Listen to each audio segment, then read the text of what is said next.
It's Monday. Let's do this.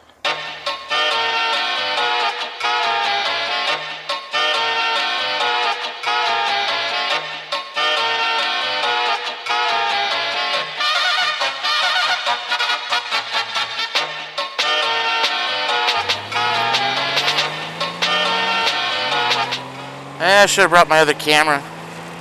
Beautiful day.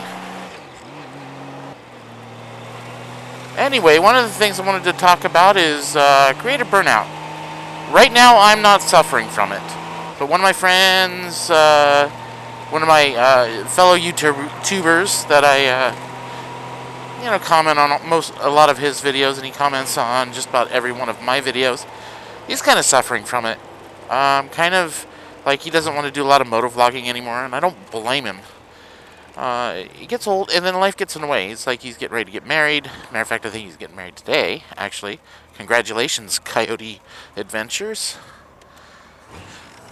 But he said, he just doesn't feel like, doing it. He doesn't have anybody to ride with.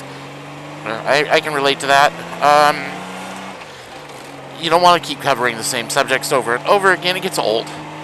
One of the reasons why I kind of went to a one video a week kind of schedule is because I don't want to burn myself out, and I want to have room in my schedule to do other things with family and vanity projects and what have you.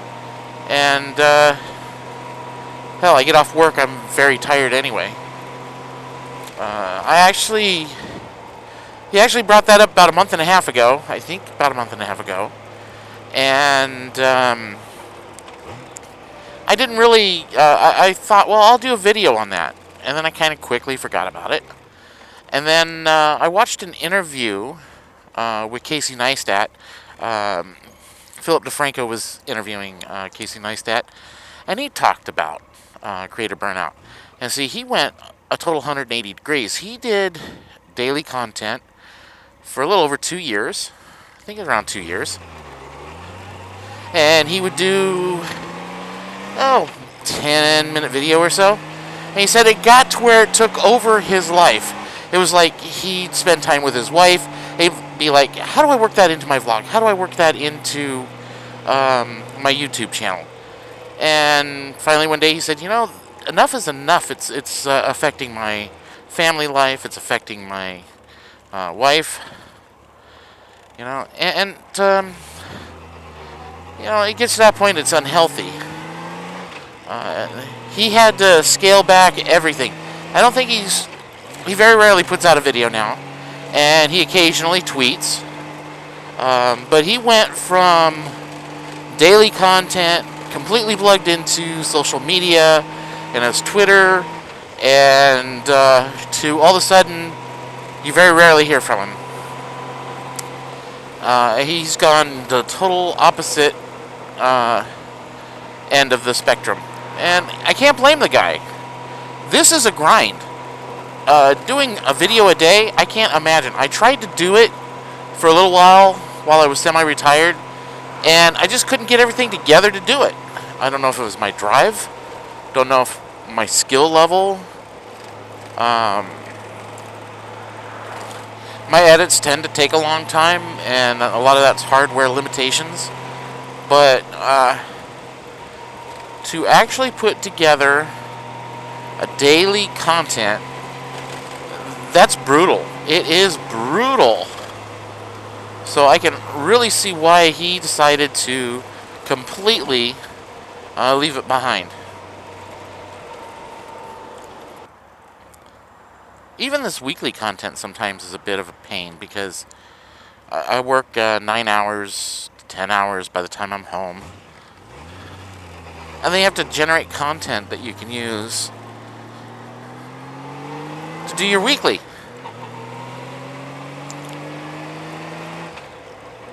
And even that sometimes is a grind when you're holding a full-time job down.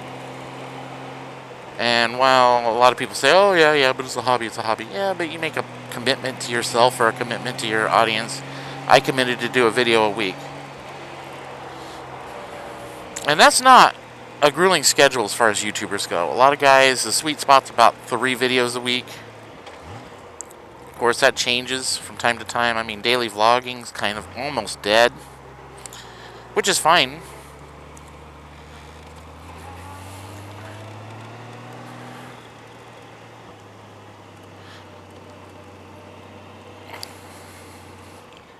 The other thing that comes up is sometimes you just want to go out and ride. You don't have to worry about cameras. You don't have to worry about, am I going somewhere nice?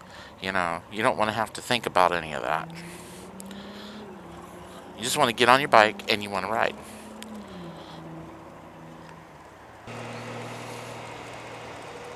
Yeah, maybe I'll ask Kevin if he wants to go for a ride next weekend. It's been a long time. It's probably been a year since he and I have ridden together.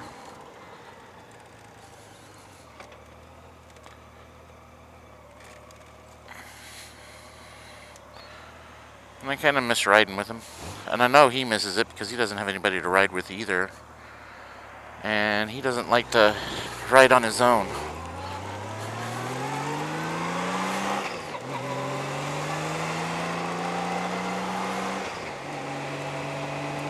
He doesn't find the solitude in just going by yourself sometimes. And that's fine. Different strokes for different folks. Although he started before I did. He got a scooter before I got a scooter. I was also thinking about finding a place for us all to practice. Put some cones out, work on our slow speed stuff, work on our parking lot stuff.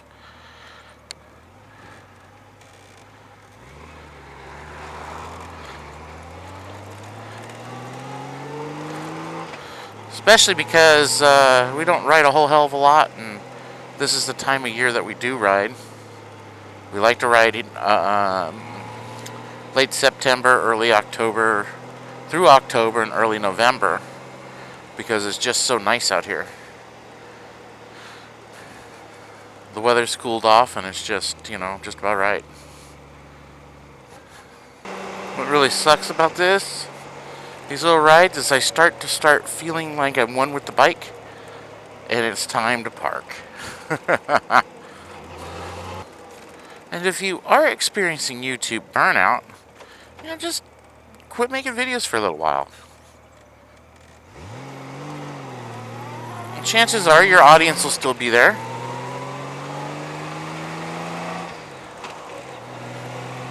Especially if you've got a good story to tell, which I hardly ever do, so... And I'm the first to admit that. Oh, I read another interesting article about Burger King. They're actually melting down old toys. You can drop off your old plastic Happy Meal and Burger King meal toys, and then they're gonna recycle the plastic. They're gonna melt it down and recycle it. Do you think that's virtue signaling? I kind of do. I